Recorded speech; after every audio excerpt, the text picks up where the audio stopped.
This is Brent Allen Winters, commonlawyer.com, www.commonlawyer.com, coming at you from the remote hinterlands of the Wabash River Valley, where the hogs, the frogs, and the dogs keep up a racket all night long. Well, this is Stansbury, Arthur Stansbury's Catechism on the Constitution of the United States. He wrote it in 1828, same year that Noah Webster came out with his 1828 dictionary that is so popular among the patriot community. Well, it's a little closer to our Constitution, and people understood what was meant, what the words mean, and the phrases mean a little more, and we're getting a little bit of that here. Stansbury was I believe he might have been a Congregationalist preacher, but I'd have to go back and look. But he was some kind of a man of the cloth, a Protestant of some kind. May any money be required to be paid on goods exported, that is, carried out of the country? That's the question. May any money be required to be paid on goods exported out of our country? Answer, no. According to our Constitution of the United States, remember, our Constitution written to govern the general government in Washington, D.C., meant to apply to that government to limit its behavior to the very few things that it expresses and gives power to the general government. 159. Question. This is a catechism, you understand. That means questions and you learn the answers. May any law be passed giving to the ports of one state, that is, the places where vessels arrive and depart with goods, a preference over those of another, so that the goods coming to some ports shall have less duties to pay to government than the same goods coming to other ports? Answer. What do you think? No. The Trump administration is seeking to impose tariffs. That means that's a tax. Just call it a tax. You got to pay us so much for every automobile you ship in from Japan, every item you ship in from China, every item that comes from Canada, every package of food that comes from Europe. All you folk got to pay us X number of dollars or cents on every unit, every quart, every gallon. Of course, they'd say liters. Every bushel, they'd say something else. But every unit that comes in, you got to pay us X amount depending upon the agreement that we have with those countries. Well, China says, is that true no matter what port we bring it to? Yeah, you can bring it to San Francisco, Seattle, San Diego, wherever you want to bring it. It's going to be the same. Because our Constitution of the United States doesn't allow us to say, well, if you bring it to this port, it's going to cost you less than this port. Our Constitution doesn't allow that. You see that our Constitution of the United States limits what the general government in Washington, D.C. has jurisdiction to do. The general government in Washington, D.C. does not have jurisdiction to charge one country different tariffs, that's a tax, for bringing their goods into this port as opposed to that port and charge more or less. No, it's the same no matter what port. Yeah. Question 160 out of 333 questions. May vessels coming from sea with goods which they wish to deliver in one state be obliged to land those goods or enter them, that is, give an account of them at the custom house, or to pay the duties of them in another state? Answer, no. I was just in Charleston, South Carolina, not too long ago.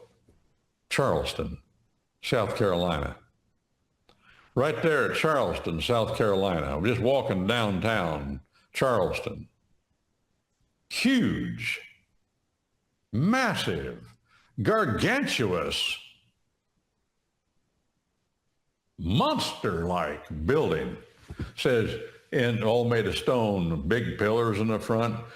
Looks like the Capitol building of the United States. It is that ostentatious, huge, long steps going up, and in stone, giant letters, U.S. Customs House. Customs House. Customs, that means taxes, that means tariffs, all these different words they use, but it's all the same thing. You got to pay us to bring your goods into our country. Pineapples. Well, I was just thinking yesterday, I'd have to look this up. Does any country produce pineapples besides the United States and the state of Hawaii? I don't know.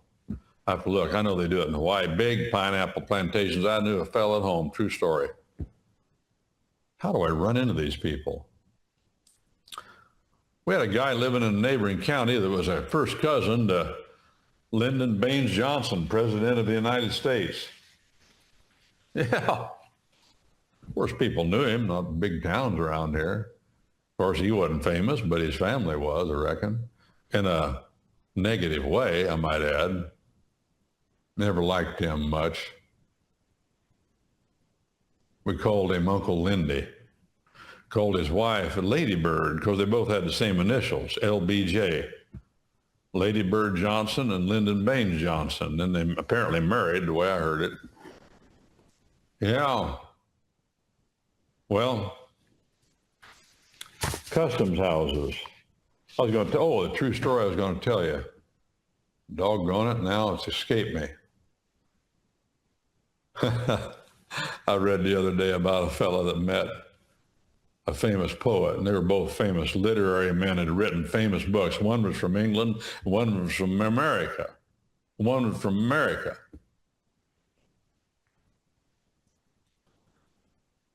And the American was the older, and he was very famous, and the Englishman had just become famous, but he was very young. He came looking for the American and found him in Connecticut someplace at his house and banged on the door without warning. Well, they had a long, lively discussion, glad to see each other. They'd heard about each other. And the press found out about it, and they came to the American, and they said, well, what'd you talk about? Because you're both famous. We want to know. He said, well, I found out that between us, we just know everything. They said, between you, you know everything? He said, yeah. Yeah, he knows the stuff that can be known, and I cover everything else. He knows the stuff that can be known, and I cover everything else.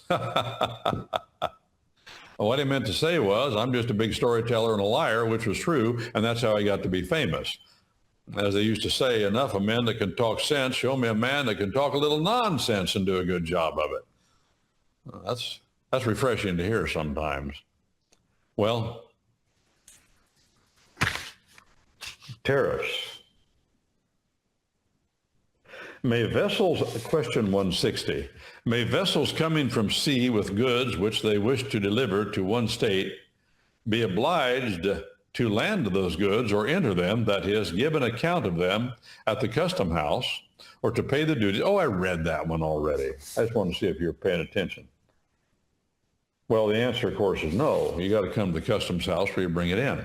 161, when a vessel leaves the ports of one state with goods which she, notice his accuracy. May the vessels coming, no, when a vessel leaves the port of one state with goods which she, see, vessels in English are feminine and not masculine, didn't say he, which she is carrying to sea. And we talk about ships, we talk about the old girl. We don't talk about the guy. No, a ship's a girl. That's why they have a picture of a woman on the front. They used to in those wooden ships. They'd have a figurehead on the front. They wouldn't have a man up there. No, it's a woman. She. Yeah. She is carrying to sea. Can she be obliged to clear those goods, that is, give an account of them at the custom? Wait a minute. I thought they just asked that. Was she carrying to sea, obliged to clear those goods, give an account of them Pretty much the same question. No, each state may carry on its own commerce without interference from any other state. This is different, I see. Each state may carry on its own commerce without interference from any other state. You see, our Constitution of the United States says, okay, here's the jurisdiction the sovereign states have, each of them. And here's the jurisdiction that they're granting, delegating to the general government in Washington, D.C., and it's in this document we call the Constitution of the United States. If it ain't in here, it doesn't exist. The states gave the authority to do certain things to the general government in Washington, D.C., and they did it expressly. And if it isn't said, if the Constitution doesn't say it, then they don't have the jurisdiction to do it. Period. End of sentence. End of paragraph. The general government in Washington, D.C. are doing a lot of things that the Constitution does not give them authority to do. Lots of things, probably more things that they don't have authority to do than that they do. But let's go on. We'll talk about it as we go along.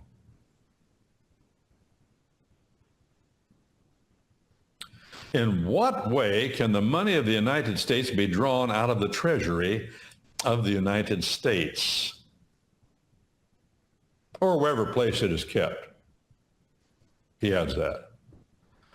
Answer, it can be drawn only by authority of a law that Congress passes, and such law is called an appropriation. An appropriation, you've heard that. Well, what money has the U.S. Congress appropriated for that? That's an appropriation. Appropriation.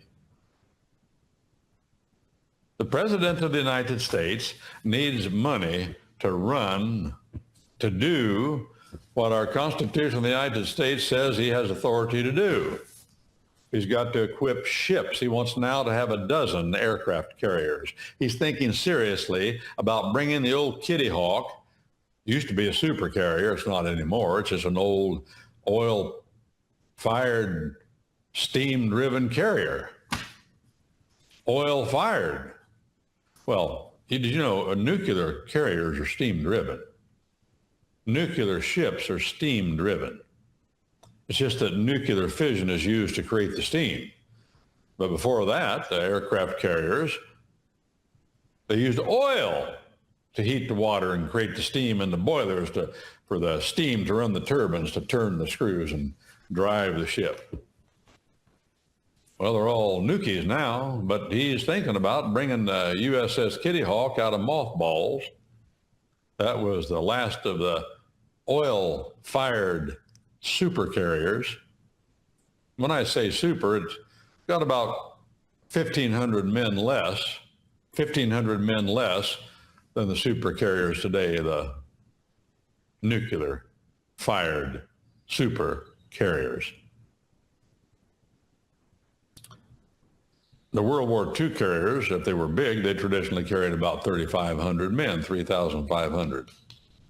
The baby carriers might have 1,000. Those were in the Atlantic hunting the subs during World War II. They did away with those. And then they had other World War II carriers built at the end of the war that were called super carriers, but they look very small compared to what they have now. Well, it costs money to do that, lots of money. The President of the United States got to have money. When the U.S. Marine Corps reports in, the Joint Chief of Staff said, we need 1 billion rounds of M16 ammunition. Well, who's going to pay for it? Well, the President says, okay, I think I can get the money. He goes to Congress. He asks for the money. Congress passes a law, says, yeah, you can have it. And then he draws it out of the U.S. Treasury. But he has no authority to draw money that they don't appropriate for him to do. That's a fact. Yep. 163. Must a full account be kept of all monies received into the treasury and paid out of it, and must this account be published, that is, printed and sold from time to time? Yeah, answer? Yes. The Congress of the United States, by the Constitution of the United States, is required to give an accounting. The President is required to give an accounting Why? Because that money is in trust. It's entrusted. And if there's something entrusted, that means there has to be a beneficiary of that entrustment. That's our common law of trust. A beneficiary. And the beneficiaries are entitled to an accounting of what's going on. Why? Because they're the ones, in this case, paying the bill. They're the ones paying the bill. We have discovered in recent weeks that the government of the United States is not doing that. They're not telling us what they're doing with the money. $1 trillion. A trillion? Can you imagine a trillion? That's what, 1,000 billion, right? If I've got that wrong, let me know. Like it makes any difference after you get past a million, or a billion. It's unfathomable. It's missing. Nobody knows where it went. I guarantee it went to the hands of our enemies. If we don't know where it went, that's where it went.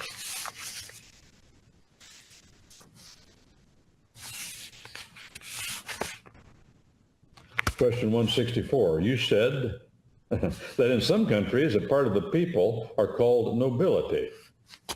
This ought to be fun. Now, this is a question. In some countries, a part of the people are called nobility. What does that mean?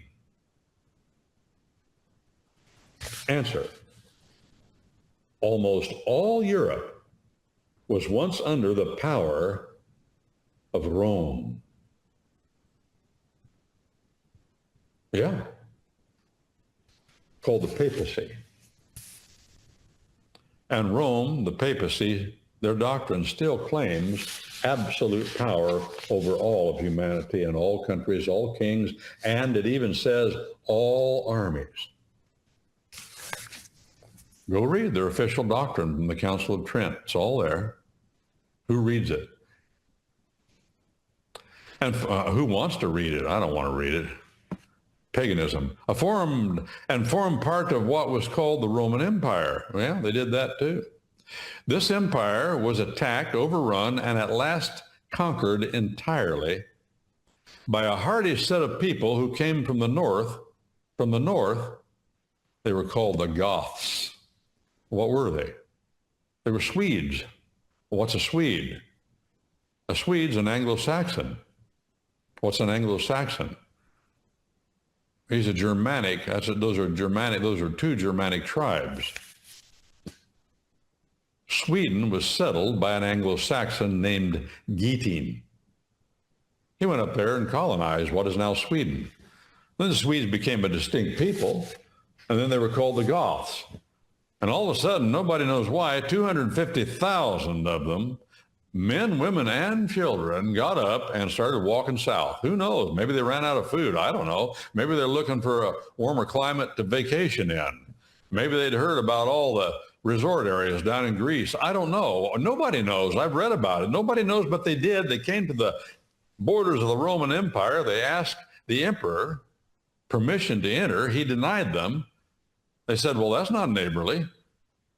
They pulled their swords and went to battle with the Roman legions, whooped the pants off of them, killed the emperor. The Battle of Andropol. Yeah, you'll look it up. Right on the border of what was the Roman Empire. They just kept going south. They said, well, we whooped the legions. Let's go on into Rome. They probably got a lot of gold and silver there, maybe something to eat. We're hungry. They went down there, stayed 5 years, ate everything that wasn't nailed down, got bored and left. True story. Where'd they go? They went to Spain. And there they settled in. They were called the Goths of Spain. It really happened. Well, he's telling about that. This empire was attacked, overrun, and conquered entirely by a hardy set of people who came from the north in vast numbers. And by the way, they kept coming. The people were commanded by their chiefs and kings, and when the countries which they invaded gave up fighting and yielded everything to the conquerors, the whole land was divided into portions and given by the king to his chief officers, who divided it again among their followers. These great officers of the north were called by various names and titles, dukes, earls, counts, and etc. And when they died, their oldest sons were called by the same titles, which continued in this matter to descend to certain great and rich families. It is those families which are now known in most countries of Europe as nobles, or the nobility, and they have great privileges over other people of their nations. Well, there's always those that have great privileges over other people of their nations. Always, always, always. But nobility is something different. Question 164 about nobility. What is nobility? And I talked here, and he gives a little history of the nobility and how it really got going in Europe and how the power of Rome controlled things. But the nobility, listen to me close, the nobility did not come from the Roman system. No. Rome didn't even have hereditary emperorship. Now, often, sometimes a cousin or a nephew would be appointed just because they knew him or something. But like Octavian was the nephew of Julius Caesar. Octavian was the first true, fully fledged emperor god. The others were too, but he, because of Pergamus, deeded all that trappings of Babylon. Pergamus had gotten all the trappings and inherited all the Babylonian priesthood and the power of deity from Babylon. Pergamus did, and then Pergamus, the emperor of Pergamus, Attalus III, deeded all that over to Rome during the days of Caesar, but Caesar didn't appropriate it. He was very powerful, but his nephew became emperor, but there was no hereditary nobility. Just as there is no hereditary, listen to this, this will be surprising, but there is no law-required hereditary nobility to the crown of England either. Never has been. Never has been. Boy, they act like it though, don't they? I mean, you'd think it was the truth, wouldn't you? Well, they like it so much they keep doing it. But as William Blackstone points out, that's never been the law in England, and it still isn't. Remember, the last Anglo-Saxon king of England was Harold.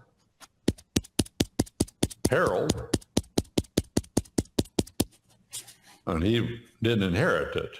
He was killed by a young fellow that had one arrow left during the Battle of Hastings and thought he'd just throw it over into the enemy lines, and the darn thing went right into Harold's eye socket, killed him.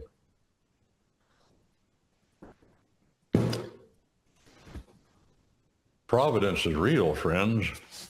God's in charge. Coincidence is just another word for human ignorance. It's like the word chance, just another word for human ignorance. I'm quoting Stanley Jevons, the logician. Wrote a book on logic, and he invented principles of the modern computer. He said chance and luck and all that. Coincidence, those are just other words for synonyms for human ignorance. God knows. There never was a time he didn't know. No, he didn't look ahead to see what would happen, and now I know. No. He always knew. If you say he looked ahead to see what was happening and then he knew, then that would mean there was a time when he didn't know everything that could be known. Well, that's not true. The Bible tells us otherwise, and I think reality teaches us that. Well, nobility. Well, let me add a little bit of something to nobility. The patriot community gets confused about this. Nobility isn't nobility unless it's hereditary. The word noble means pure. Pure. And the word noble, when it applies to the nobility, means, listen to this, I know you don't believe it, but this is what it means. Pure blood. My blood. If I say I'm noble, that means your blood is untainted by what everybody else's blood is tainted with. And what's everybody else's blood corrupted with? What's every man's blood corrupted with? What is it? The taint. The taint. I like that word, T-A-I-N-T. It's ain't with a T on the front. The taint of sin. You, me, we are tainted with sin, just any small degree of imperfection. Do we have any small degree of imperfection in our blood? Yeah. Our forebears called it the taint of sin. Well, I just looked up taint. Now get this, taint comes from two tongues, English and Latin. Two different sources, two different origins. In English, taint means it's a contraction of it ain't. Taint. That tain't true.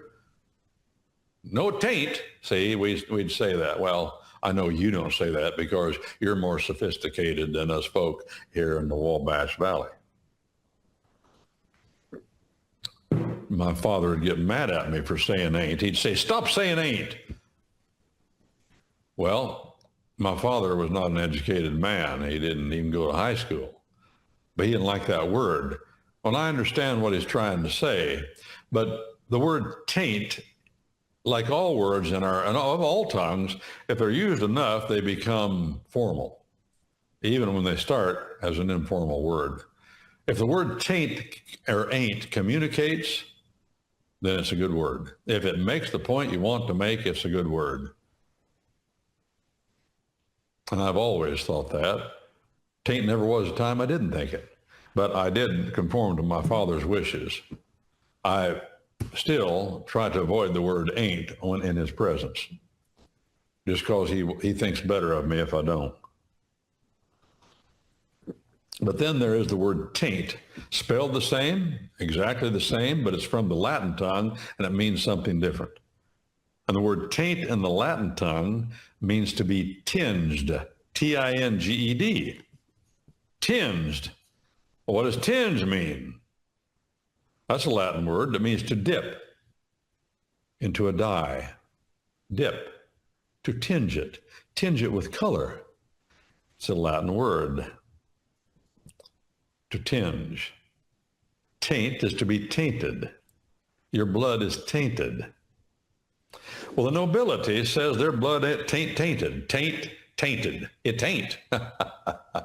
It ain't. Is that true? Well, when you look at the nobility of Europe, I think you get the opposite conclusion real quick and say not only are they tainted, they're tainted worse than the peasants. They're rottener than other people. Like one fellow said over here in England, that prime minister said, well, I don't know. He said, I don't know. He was Jewish, by the way. His name was Disraeli. He said, I don't know why people don't like Jews. They're just like everybody else, only more so. Just like everybody else, only more so. What does that mean? That means they're just rotten as the next fellow, only rottener. That's what that means, and that's what he meant by what he said. It came out to be a joke, and people laughed, but the reason they laughed is because it's true. When you hear somebody laughing, I can guarantee you somebody's communicating truth. The truth makes us laugh because we can't believe the truth. That's either laugh or cry. Which is it? That's a quote. A quote from Disraeli, the Prime Minister of England, a Jewish fellow. He said, I don't know why people hate Jews. They're just like everybody else, only more so. That's a clever thing to say. Got people laughing, see, at him, and they'd accept him. How he ever got to be prime minister, I don't know. As much hatred as there was, still is. Well,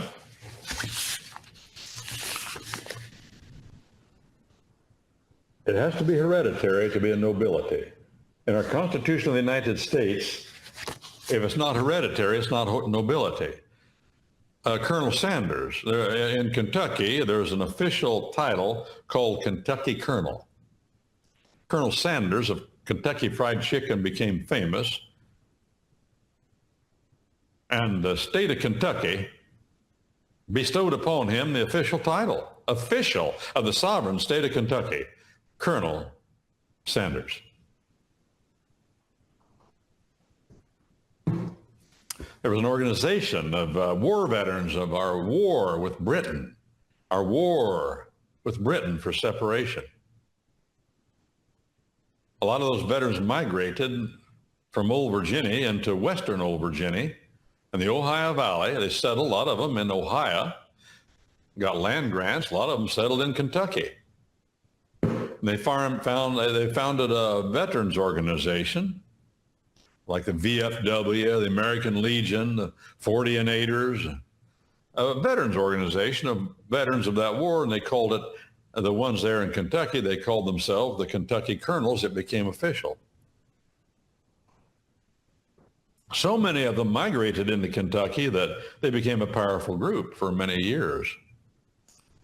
And so the state of Kentucky recognized them. And they said, you're entitled, because you're veterans of that great war, you're entitled to the title, Kentucky Colonel. But that title was not hereditary. It had nothing to do with blood, you see. That's why I was telling you, that nobility in Europe had all to do with blood, and the reason they called themselves noble was because they said, our blood is noble. What's noble?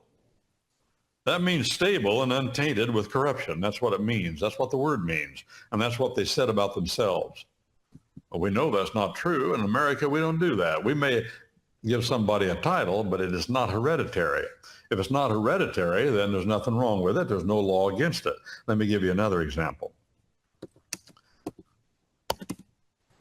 The title, attorney at law, Esquire. Esquire.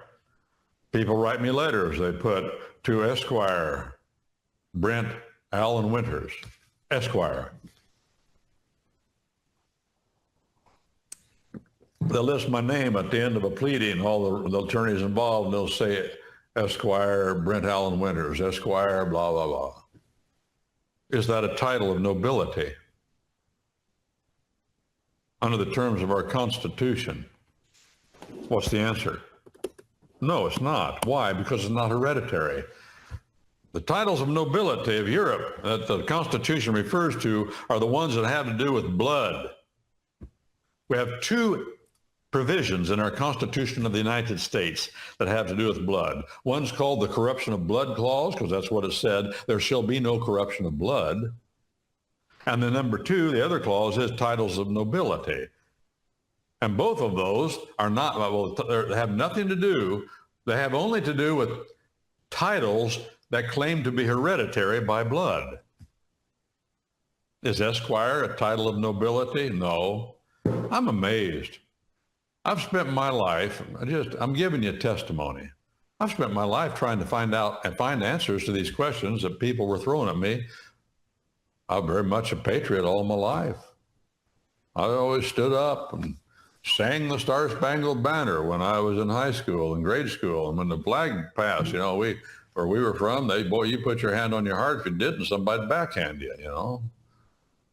It was ingrained in us to show respect for the symbol of our country and to love our land. Not our government, not the American people. No, our land. That's what God gave us, the land, and he wants us to take care of it. Well, I was taught that. My grandmother would go out and ram around with my grandma. She taught me and my brothers. She'd sing the songs and teach us the words to the patriotic songs. I learned, when I was growing up, I learned the verses of Yankee Doodle, the Star-Spangled Banner, all that stuff. And so all along, I was around people that were like that. And then when I got older, I congregated with people like that. You know, the hippies came along in the 60s and 70s. I didn't join that bunch. I wasn't out there talking down the country. Why? Well, I was taught otherwise. It hadn't become my doctrine yet, but I was taught that.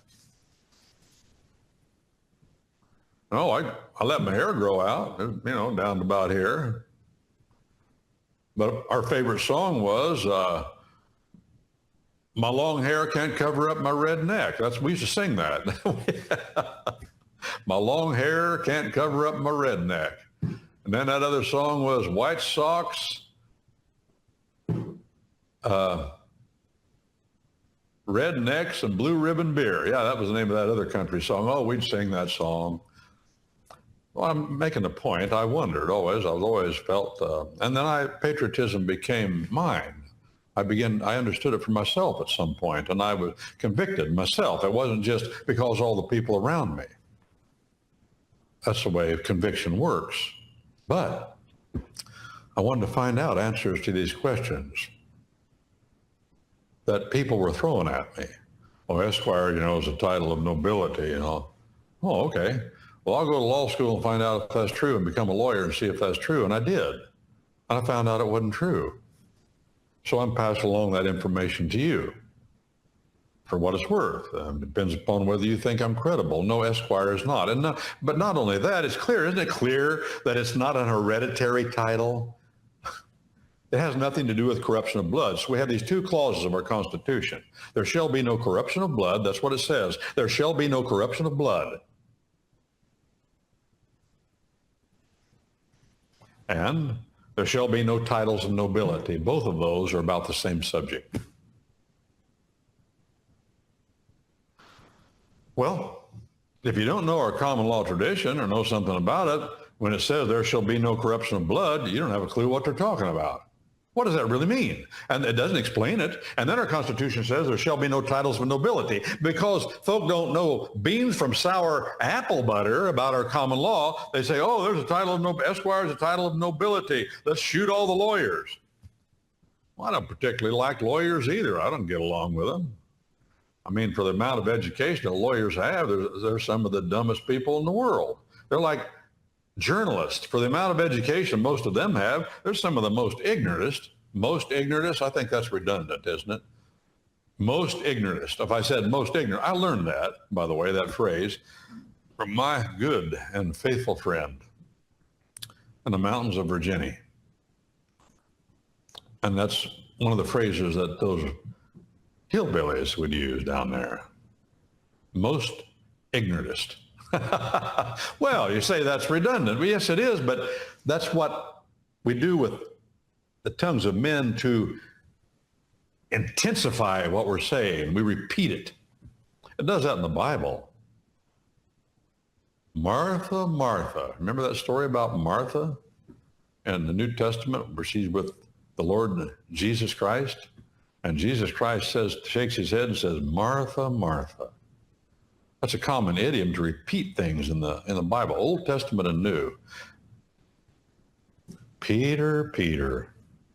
Well, saying it once is enough. Why do you say it twice? To stress his name, to stress who he's talking to.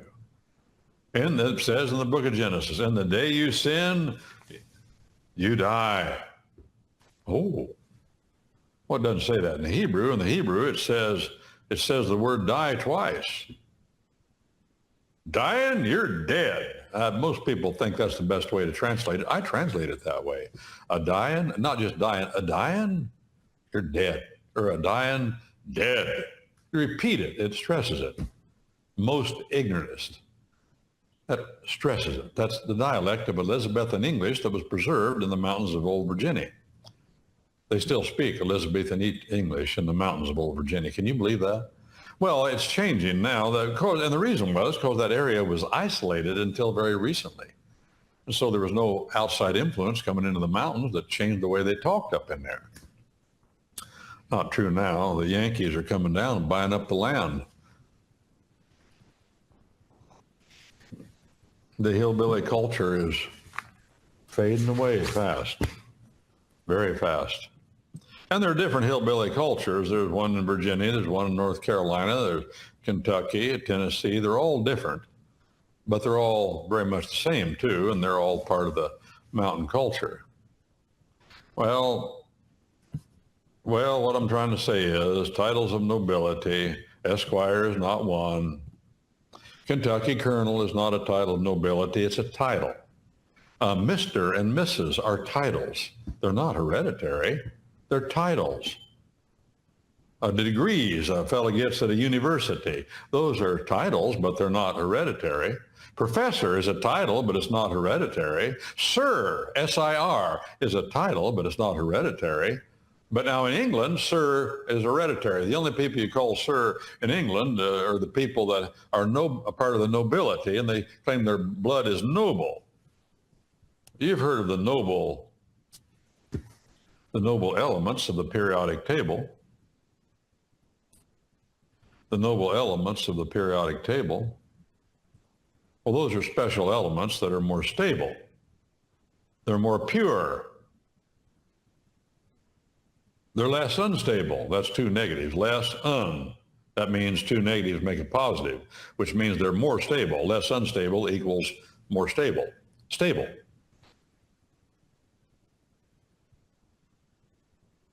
They called, in England, they called a gold coin that was 99% pure, they called it a noble. That's what they called it, just a noble. Why? Because it was pure. Pure gold. You know, like we'd call a coin a quarter, a dollar, or a pence, or whatever they call them, 2 bits, they called that one a noble. So ranks of nobility have to do with purity, and in that case, pure blood. And corruption of blood says that a son is not guilty.